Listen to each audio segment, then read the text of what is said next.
Hello, beautiful people. Welcome to Tuning In, learning to be your own psychic, where we move one episode at a time away from the need for external validation and towards strong, confident trust in our own intuition.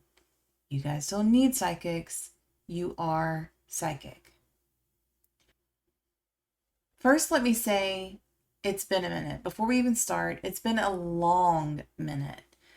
I have been in transition, y'all. I've been moving, but I'm not just talking about moving. I've been in real transition. I have been given the opportunity to demonstrate mastery in a lesson. And let me tell you, I'm pretty damn proud of myself. The lesson, trust and flow. Now, I like to think I have a pretty good handle on this. I mean, I do teach it after all, but you don't know until you have the opportunity to practice it in the face of real challenge, a seemingly high stakes, scarcity squeeze type of challenge. That's when you know whether you are practicing what you preach or if you just talk a good game. So, naturally, we are going to talk about this for the podcast this week. And we're going to start with the general idea of trust and flow. What's this concept? What do I mean by that? Well, I mean radical acceptance for what is and surrender for what will be. We're talking about energy, about frequency, about mindset.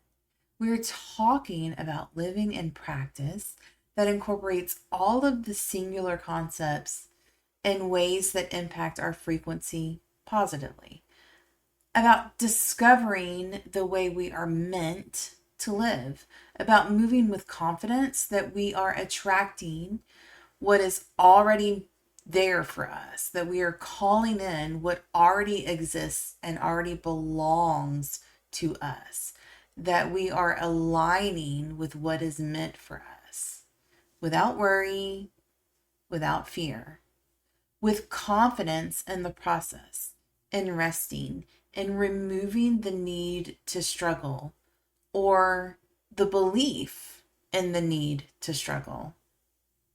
Confidence in receiving and being worthy. Not to the point of doing nothing. I think this is where a lot of people get caught up. It's about listening to the pull of your intuition and following through with that guidance, trusting that it's leading you somewhere, recognizing that overthinking, talking yourself out of that guidance is your delay, that worrying about potential future outcomes surrounds you in a frequency that attracts more of what is resonating in that moment. And the best thing you can do for yourself, for your experience, is to follow through on your guidance, knowing it will all be okay, especially when you don't know how or why.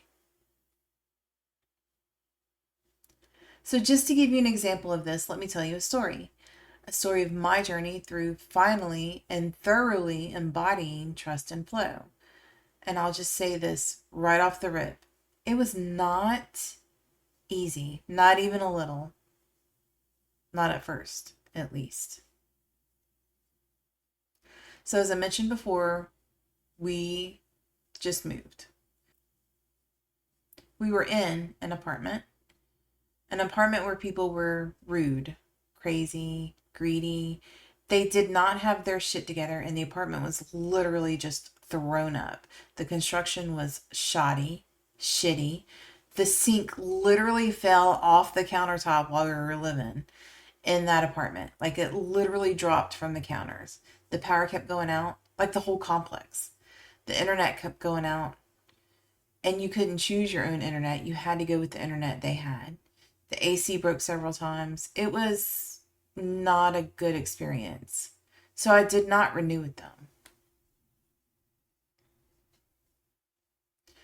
Because I tend to overextend myself, I inadvertently, and I will die on that hill, I inadvertently procrastinated in finding a new place. I was waiting on one thing or another. I was consumed by a whole bunch of other things happening. And all of these things were legitimate in my mind, although they were just me procrastinating, overthinking, and worrying in the end. Finally, I made some moves and applied at a single place. A week later, time was not on my side.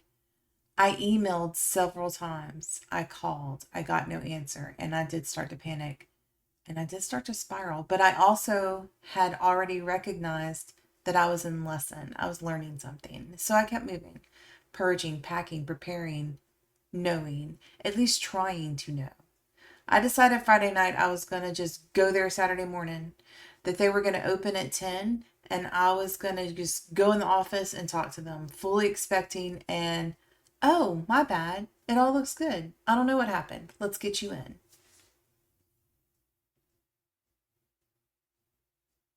In the meantime, I had to make shit happen because I was running out of time.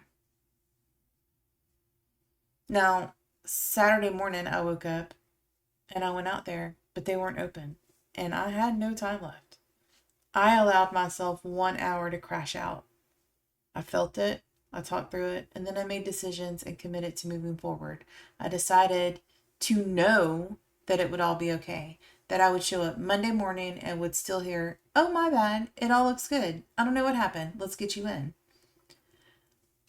We would be able to stay in the apartment until Monday morning. We would have to move twice, once into storage and then once out of storage and into the apartment. But that didn't matter. We could take our time with that. We just needed to get out in time. So I prioritized, I triaged, and I tackled the most urgent things first. And I started the process, the actual moving process. I did recruit some help, but very quickly into the move, half of my helpers hurt themselves. I only had two. Like, hurt themselves bad. Like, had to go to the hospital bad. I stopped and I breathed for a minute, not realizing I was opening up to instruction. And I got instruction. I got an immediate hit to call a friend. And so I reached out, and that friend showed up to help.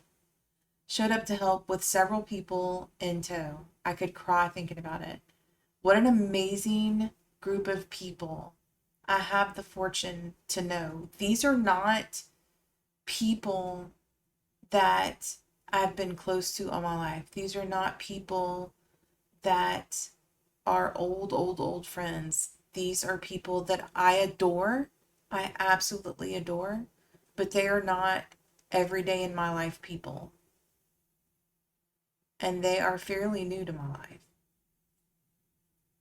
And they showed up. No questions asked. Ready to help. All in. And I am so eternally grateful. I digress.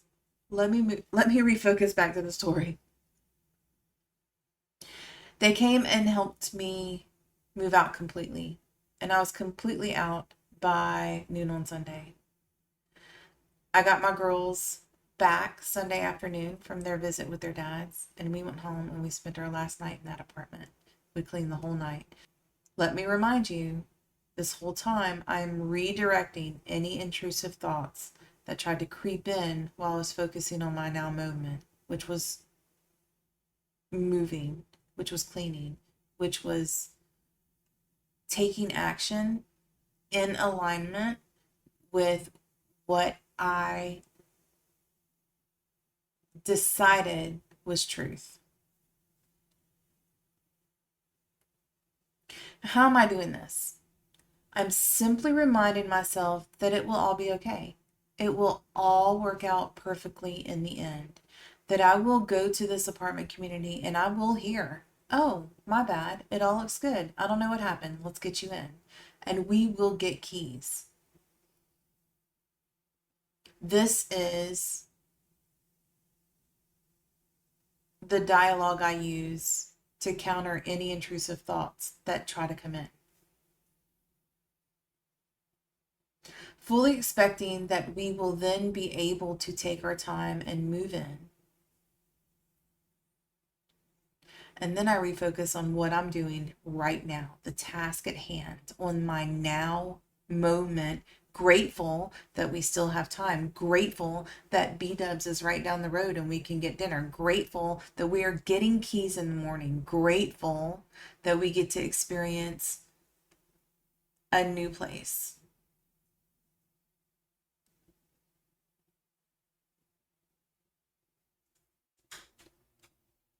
The next day, we loaded up what was left of all of our things that were in the apartment, and we went to hang out at my friend's house so that the girls could do their schoolwork. Now, I intended to drop them off to do their schoolwork and then go get the keys, but they wanted me to wait for them. They wanted to come with me. So, as soon as they were out of their first classes, we went to the apartments. I walked in and spoke to the most beautiful, sweet, charismatic young woman in the office. Like, she was amazing. She started to help me. And then another amazing lady came from the back office and took me back to sit in her office. I explained to her that I had applied over a week ago and that I had called and emailed several times and that I had not been answered. Mind you, I am coming from a place of understanding in a tone that is not accusatory, but asking for help.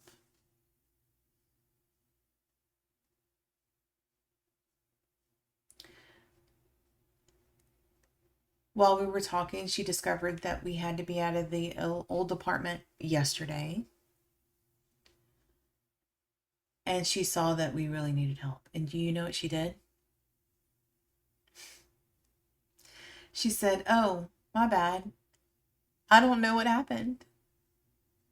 Let's get you in." And they got me in. I essentially experienced what I knew I would. What I had been telling myself the whole weekend would happen. The approval was immediate. The apartment had to have some last minute things done to it. But she told me to come back in the afternoon, what I needed when I came back. And when I went back, we got the keys, we signed papers, we started moving. Slowly but surely, and gratefully.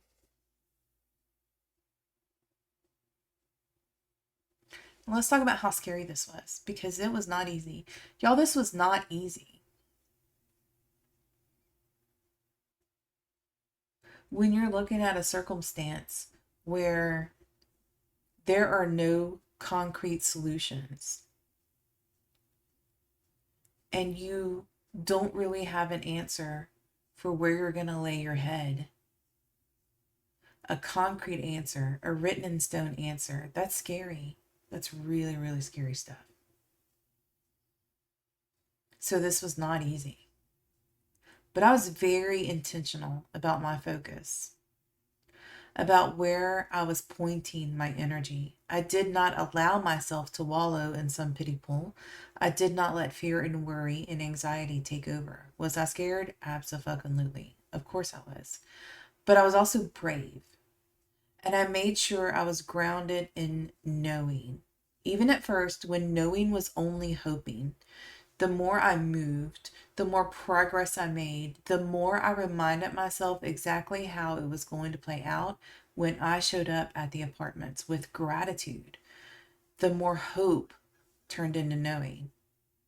The more I reminded myself there was no reason for them to say anything but what I expected because I had everything I needed. I was just dealing with the delay.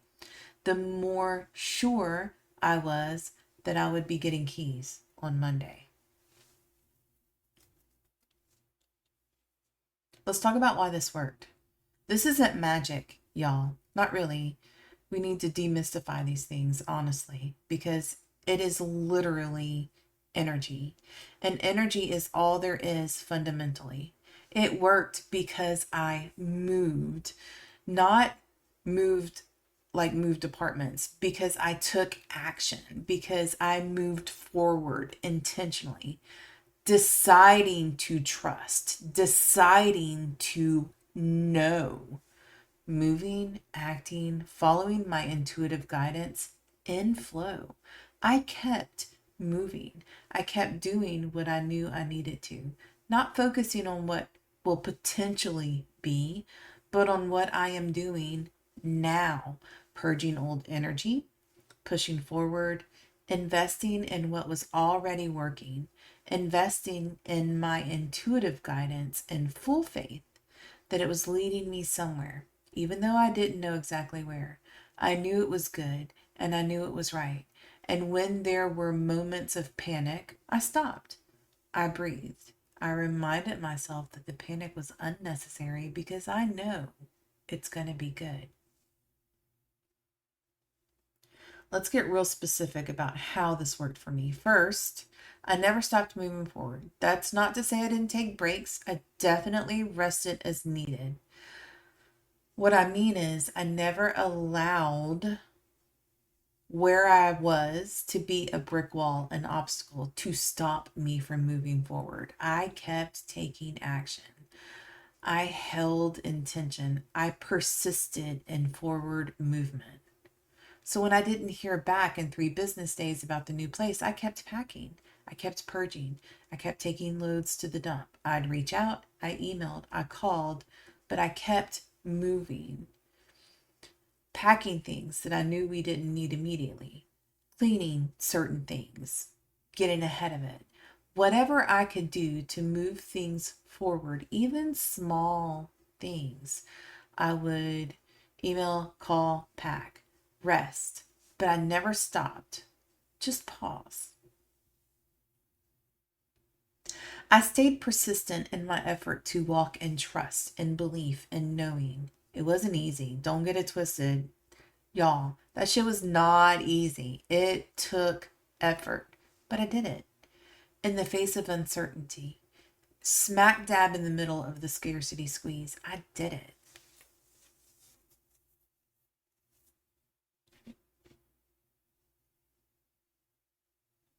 When the weekend rolled around, I called and emailed all day long. I kept moving. I kept packing. I even ordered pizza. Why is this significant?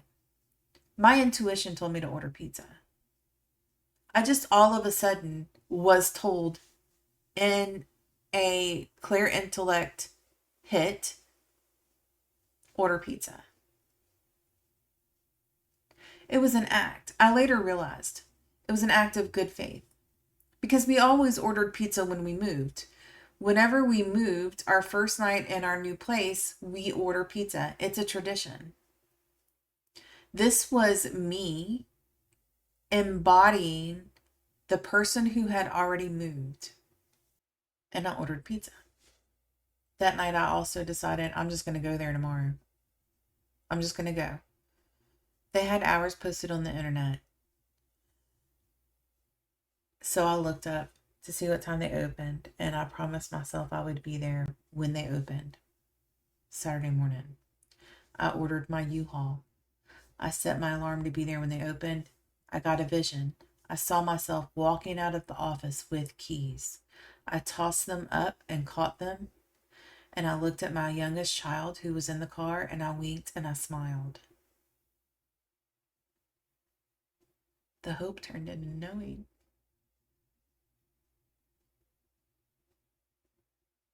The next morning I showed up, but they didn't because the office was closed. The internet was wrong.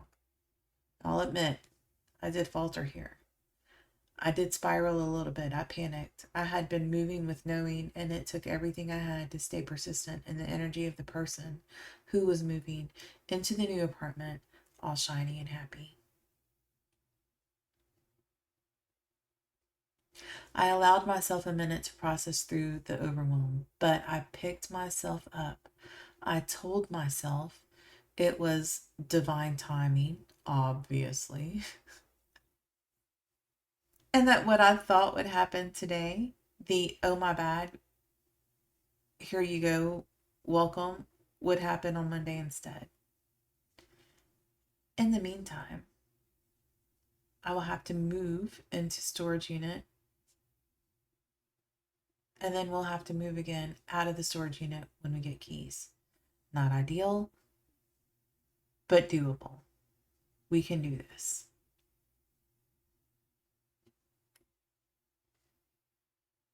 Again, I enlisted help. My best friend and her son, she hurt herself, and I had to call in reinforcements. This was done solely on intuitive guidance. I would have never made it through the weekend without this angel and her family. And I just moved. I kept moving. I kept ward of my thoughts, reminding myself that it's going to be okay. Any and every time anything even remotely intrusive started to plant, I immediately refocused on the now moment, on moving forward, and calling in the knowing that it's all going to be okay. We stayed in the apartment that night. We cleaned until midnight 30, and then we fell out, only to wake up and continue moving. We went to my best friend's house so the girls could do school. And then we went to the office.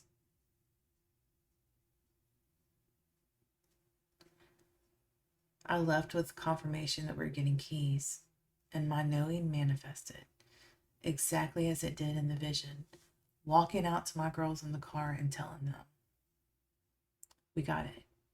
We're moving in today. It's a beautiful fucking thing, y'all. I'm not even kidding. It's a beautiful thing. So, how does this translate for you? How do you walk in trust and flow in the knowing? The fact of the matter is, you won't always know, especially not in the beginning. But there are some key things you can be mindful of from the get go that will help. First thing is to remember what you focus on is what you are manifesting. It's not about purposefully calling things in, it's about what you are aligning yourself to. If you are worried you are going to be without a place to live, then you are aligning yourself with that fear energetically. You will manifest that. So be aware what you focus on. You focus on getting keys when you get there. And even when you aren't sure, you decide that it is so. And you say it to reinforce your belief. You will get there. With this apartment, I wasn't worried about being denied. I actually wasn't worried about that. Among all of the things that I could have been worried about, I also wasn't thinking they wouldn't have a unit available for me for another week and I'd have to deal with that. Or that it might take days because they needed to replace a dishwasher or something. Or they approve me and somebody else for the same apartment. And so there was a mix. None of that. None of that went through my head. I just kept thinking, I'll get keys and we'll start moving ASAP. That's what I focused on. And that's what happened. Now, here's a formula for you to keep in mind when you are trying to work through a difficult time. This will help you stay in the trust and flow. It's important to remember that you must move forward. You cannot sit and obsess. You must take aligned action, even if it's the smallest action. You have to move. So when you are feeling the scarcity squeeze, start by pausing the projection. Take a beat and ask yourself, what story am I telling myself right now? If you are in a mental spiral, it is imperative that you interrupt it. And we'll go into this in the next section a little bit. Drop any and all fantasies of failure or worst case outcomes. Truth will always, always, always be found in the now moment, not in the what if. You are manifesting with the what if.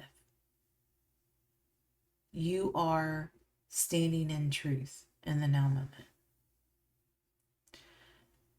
Another thing is to make sure you're grounding. This is not a practice that is exclusive to trust and flow. It can and should be a routine investment, but make sure you ground and breathe when you are struggling with this. Inhale deep and slow in through the nose, and make sure you pull the breath all the way down into the belly. Really, really dig in. And then exhale like you are releasing heat. You want to release what has energetically bound you. Take the time to actually feel your feet, feel your spine, feel your throat. Reassure yourself, I am here. I am safe. I am okay. Right now, I am okay. I'm good. Do this until you feel the shift. Now you want to reconnect to the knowing, reestablish the trust and flow. What do you already know to be true, even if it's just a whisper? If it's just a tiny little thing, find the truth. It exists, and it is something you can bank on, even if it's tiny. So bank on it. I have to make this move regardless. This will work out. I've survived worse than this. I am guided. I don't need to know how. I only need to know that. Move forward. No matter what happens, I will be okay. Anchor yourself in these truths.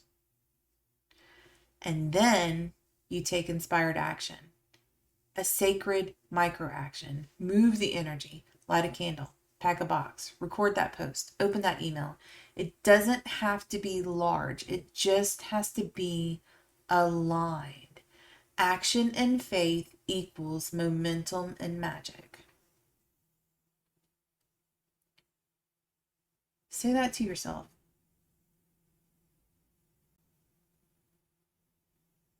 And then you can reaffirm the outcome. You don't need to paint the picture. You just need to energetically reinforce the knowing. I get the keys. The sales come through. I smile because I trust it. Hold your affirmation for 30 seconds like you are already there, and then continue to take your inspired action. Now, all of this is to keep you in alignment. What happens if you already started to spiral? If you are already tripping, if you are already panicked and in the middle or on the verge of a breakdown? Then you're going to have to stop, take a step back, and then restart with radical acceptance. Name your spiral, not with shame or regret, just as something that happened. And let yourself be okay. Hold space for the human in you that is perfectly imperfect. Address it with compassion, and hold space for the version of you that is still mastering this practice. Tell yourself, okay, I spiraled. I got scared. I panicked. I forgot. Don't beat yourself up. Just name it so you can release it. This is a sovereign act. This is self-awareness. It is accountability without judgment. Once you've named it, we interrupt the shift in the frequency. We cut the drain immediately. Put the phone down. Step away from the obsession. Say out loud, this is not the frequency I choose to stay in. This is not the behavior or the action I prefer. And then decide to shift into the frequency that you do want to stay in. decide to have the behavior or do the action that you do prefer. It's probably as difficult as it is simple, but it's also as necessary.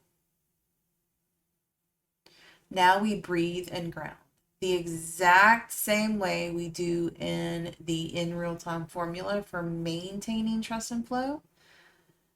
Stop, breathe in through the nose, all the way deep down into the belly.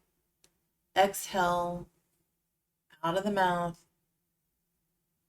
Feel the heat. Be aware, physically feel yourself.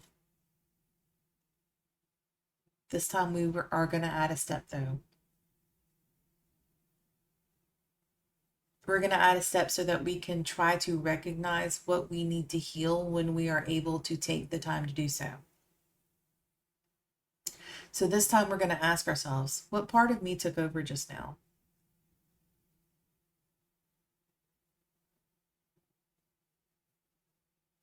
And what do they need? What drove that panic? What belief system are we swimming in? What conditioning are we being affected by?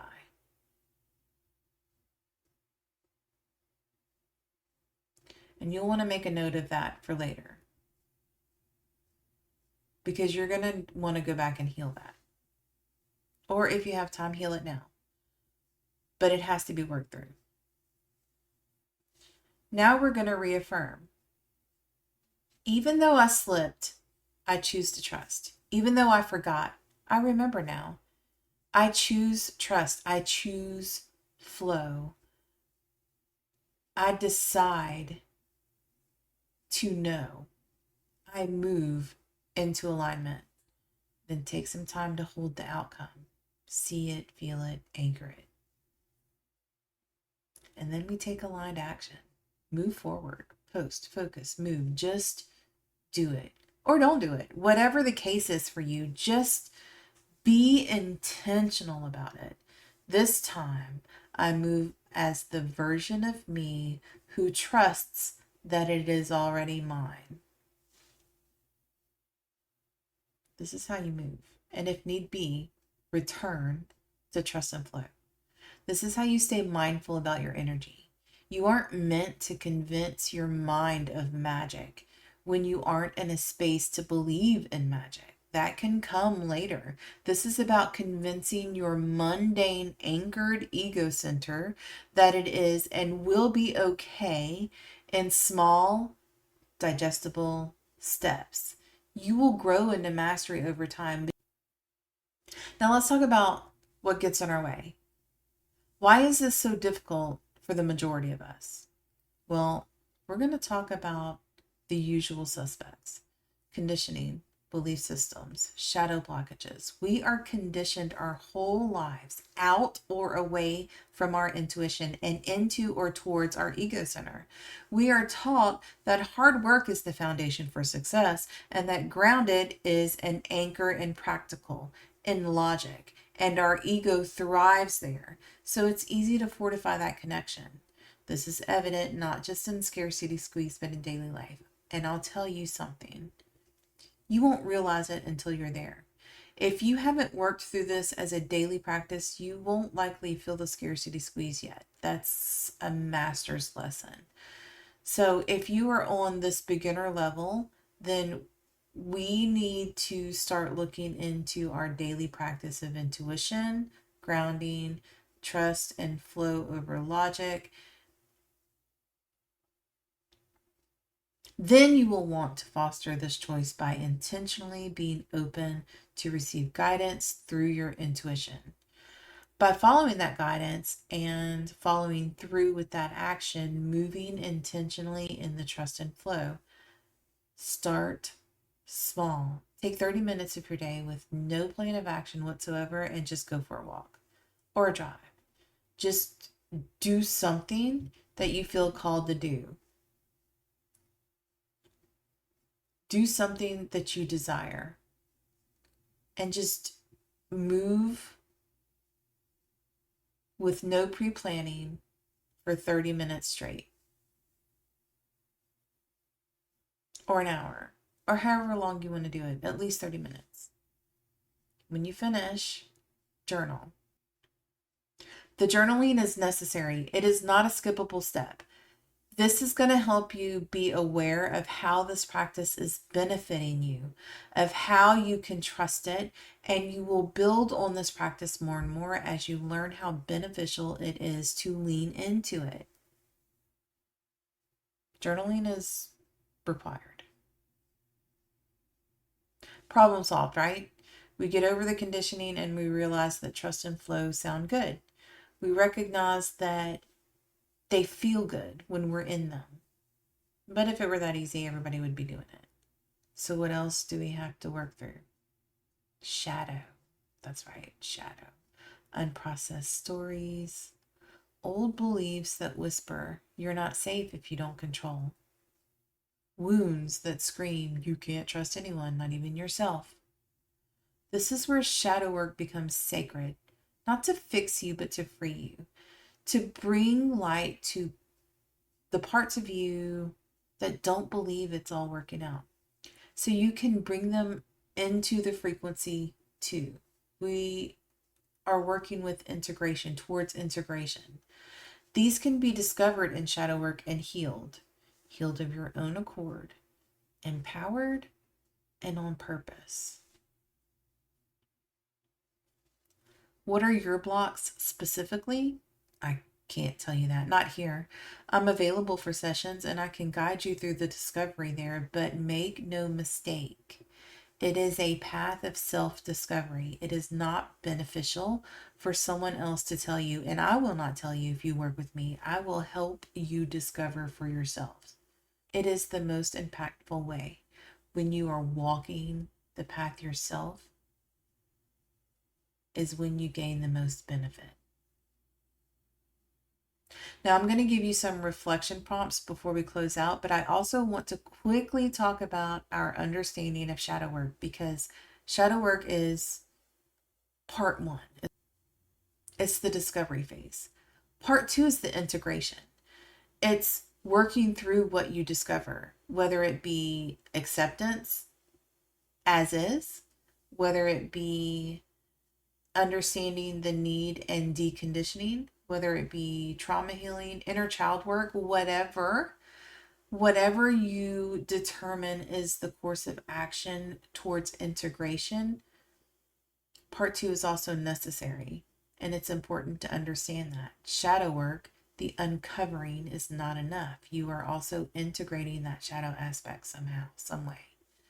While you might consider the whole thing shadow work, there is no part two without that extra step. I always make it a point to differentiate for my clients, just to make sure that everybody understands that we aren't stopping at discovery. There's more to it. Okay, so now that you understand that, let's move into these reflection prompts. Get your pen and paper ready if you want these. Pause right here. Go get your pen and paper. I'm going to go kind of quick for the sake of time. If you don't want these prompts, we're closing out after this. So this is essentially the end of the episode. Feel free to pause as you need. I'm just going to read through them, and maybe, just maybe, there'll be a little additional explanation for each one.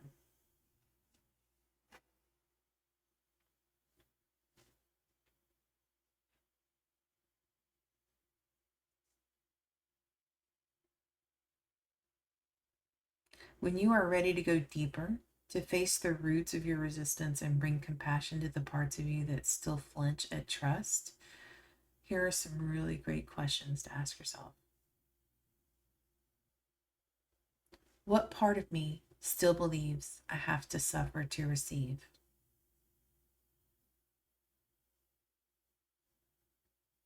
Where did I learn that rest equals laziness or failure?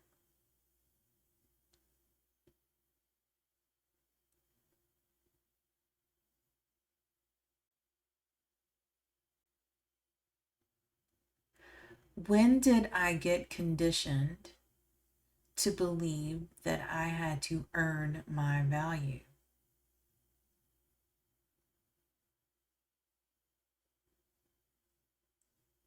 What version of me panics when things slow down?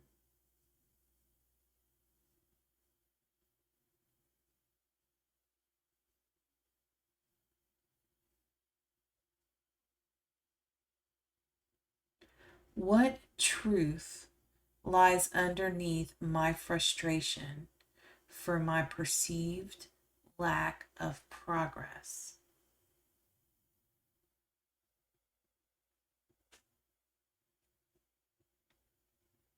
Who or what taught me that it's safer to control than to surrender?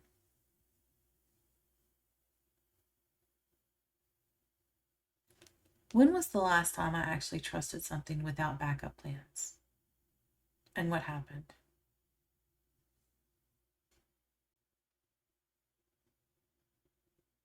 What does it feel like in my body when I am in trust?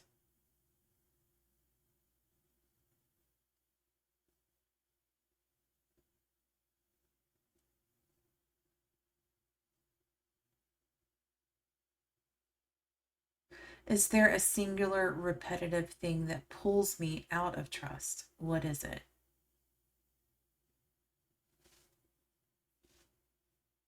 Where am I not trusting myself fully?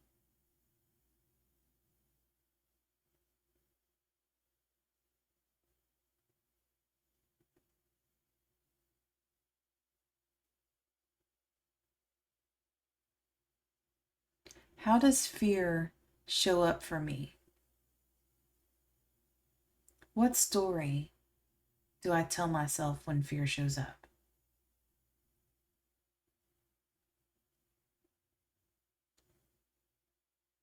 What part of me takes over when I spiral?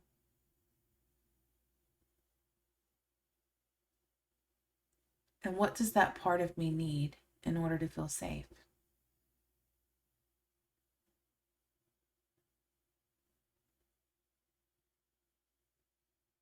What outcomes am I trying to control right now?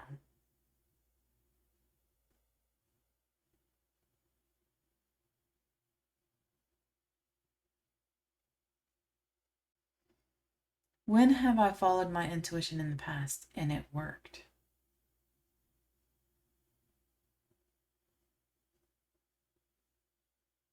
What am I afraid will happen if I fully trust?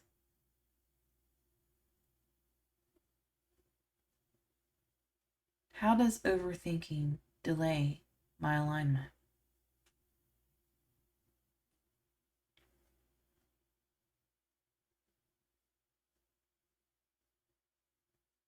What energy am I embodying when I make decisions?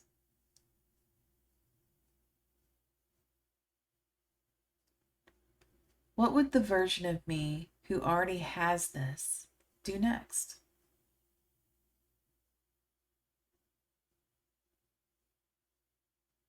How can I show my nervous system that I am safe right now?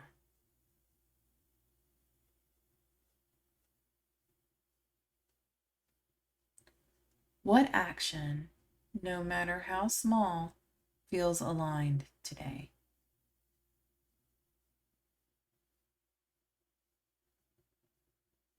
Where am I still holding on to beliefs about struggle?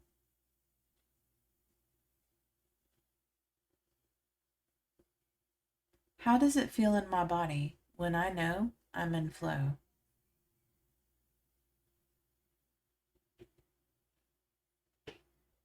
How is impatience tied to lack of trust and flow?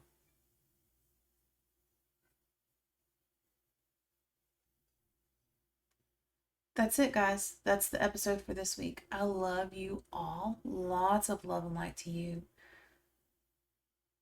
Feel free to check me out at rickyray.com. Thank you for tuning in and hanging out with me.